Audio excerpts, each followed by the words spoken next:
முதல்ல அடிப்படையிலே பெரியார் பிழையானவர். நான் உங்ககிட்ட கேட்கறதுக்கு நீங்க பதில் சொல்லுங்க.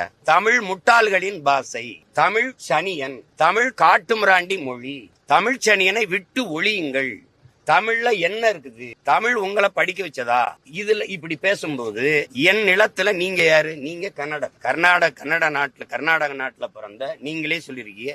உங்க தலைவர்களே சொல்றாங்க, அவரே சொல்றாரு பழிஜா நாயுடுன்னு. உங்க தாய்மொழி எது? அது உங்களுக்கு தெரியும். நீங்க என் நிலத்துல வந்து உட்கார்ந்துகிட்டு தமிழ் முட்டாள்களின் பாஷை அப்படின்னா, அப்ப தெலுங்கு பேசுறவங்க இருக்காங்க, கன்னடம் பேசுறவங்க இருக்காங்க, மலையாளம் பேசுறவங்க இருக்காங்க, துளு பேசுறவங்க இருக்காங்க, உருது பேசுறவங்க இருக்காங்க, ஹிந்தி பேசுறவங்க இருக்காங்க, பீகாரி, போஜ்பூரி, குஜராத்தி, மராட்டி எல்லாரும் இந்த மண்ணில் வாழும்போது இந்த மொழியிலாம் உயர்ந்தது, என் மொழி மட்டும் தாழ்ந்ததுன்னு நீங்க உட்கார்ந்துகிட்டு தமிழ் சனியன் அப்படின்னா என் மொழியை தாழ்த்தி இழிவா பேசுறதுக்கு குவாரியம். நீங்க யாரு? நீங்க யாரு? உங்களுக்கு இந்த உரிமை கொடுத்தது யாரு? அப்ப என் நிலத்துல வாழ்ற எல்லாருடைய மொழியும் உயர்ந்தது, என் மொழி தாழ்ந்ததா?